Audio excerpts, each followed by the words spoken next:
வணக்கம் மக்களே, இது உங்கள் பாடறிவோம் படிப்பறிவோம்.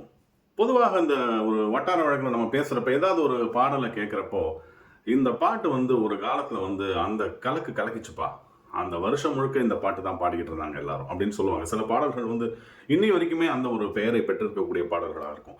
அது எந்த விதமான ஜானர்ல இருக்கும். இப்போ மெலடி சாங்காக இருக்கலாம், இல்லை ஒரு ஃபோக் சாங்காக இருக்கலாம், ஒரு வெஸ்டர்ன் சாங்காக இருக்கலாம், எந்த ஜானர் வேணாலும் இருக்கலாம்.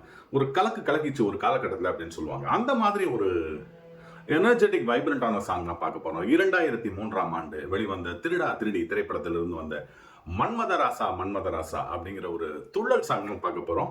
தீனாவோட இசை, சங்கர் மகாதேவன் மற்றும் மாலதி லக்ஷ்மண் அவர்களுடைய அந்த ஒரு வித்தியாசமான குரல் அமைந்த ஒரு பாடல்.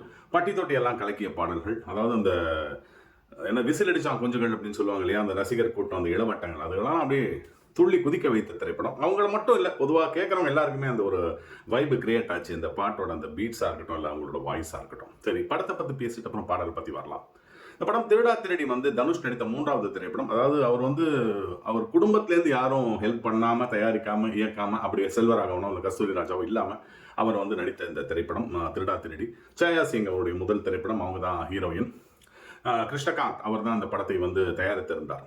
இந்த படத்தை இயக்கியவர் திரு சுப்பிரமணிய சிவா. இது இவருடைய முதல் திரைப்படம், டெபியூ மூவி அப்படிங்கிறது. முதல் படத்திலே ஒரு மிகப்பெரிய வெற்றி திரைப்படமாக கொடுத்தார் அப்படிங்கிறது தான் சொல்லக்கூடிய ஒரு விஷயம். இந்த படத்தோட ஒரு மிகப்பெரிய சிறப்பு அப்படின்னு சொல்ல போனா இசை நிச்சயமா சொல்லி ஆகணும். இந்த பாடல் பட்டி தொட்டி எல்லாம் கிளிக் ஆச்சு. இன்னொன்று ஒரு ரொமான்டிக் டிராமா அப்படின்னு சொல்லலாம். சின்ன ஒரு அழகான நகைச்சுவை எல்லாம் கலந்து ஒரு கதிகலங்க அடிச்சாங்க அப்படின்னு சொல்லணும். அந்த காலத்துல அந்த படம், அதாவது 1 கோடி ரூபா பட்ஜெட்டோ 2 கோடி ரூபா பட்ஜெட்டுக்கு தான் தயாராச்சு. கிட்டத்தட்ட 12 கோடி ரூபா வரைக்கும் அந்த காலத்தில் வசூல் செஞ்சது. அப்படின்னா எப்பேற்பட்ட ஒரு வசூல் அப்படின்னு நீங்கள் நினச்சி பார்த்துக்கலாம். இந்த திரைப்படத்தை பொறுத்த வரைக்கும் மிகப்பெரிய வெற்றி அப்படின்னு சொல்லி ஆகணும். இந்த பாடல் கிட்டத்தட்ட 2 நாளில் ஷூட் பண்ணாங்களாம். அதாவது கோலார் தங்கவயல் அந்த இடத்துல தான் இந்த பாடலோட செட்டு, இந்த பாடல் எடுத்திருக்கிறார்கள். இந்த ஒளிப்பதிவெல்லாம் பார்த்தீங்கன்னா தனுஷ்லாம் இப்போ ஏற்கனவே ரொம்ப ஒல்லியாக இருப்பார். அந்த ஒரு பிளாக் ட்ரெஸ் அப்படியே பறக்கும், அப்படியே அவரே பறக்கிற மாதிரி தான் இருப்பார். அந்த ஒரு ஹீரோயினும் சேர்ந்துட்டு டான்ஸ் எல்லாம் என்னன்னே சொல்ல முடியாது. அந்த அளவுக்கு அப்படியே, அதான் சொல்றேன், எல்லாருமே எழுந்து ஆடக்கூடிய ஒரு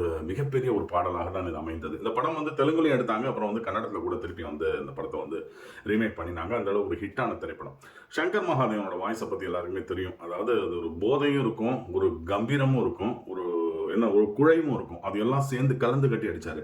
மாலதி லக்ஷ்மண் இந்த பாடலுக்கு ஒரு வித்தியாசம், ராசா ராசா அப்படி வேணும் அப்படிங்கிறதுக்காக இந்த பாடல் முழுக்கவே அது என்ன, அது ஒரு வித்தியாசமான ஒரு குரல் அப்படின்னு சொல்லணும். இன்ஃபேக்ட் அந்த காலகட்டம் அப்படின்னு நான் சொன்னேன் இல்லையா, இந்த மன்மதராசா இந்த பாடலும் அப்புறம் இந்த வசூல் ராஜால சீனா தானாடோய் அப்படிங்கிற 2 வாய்ஸுமே கிரேஸ் மற்றும் அந்த மாலதி லட்சுமி 2 வாய்ஸுமே ரொம்ப ரொம்ப பேசப்பட்டது அப்படின்னே சொல்லணும்.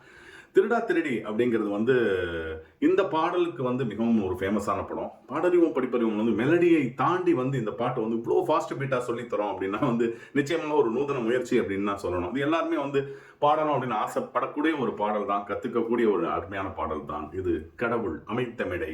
நன்றி மகளே.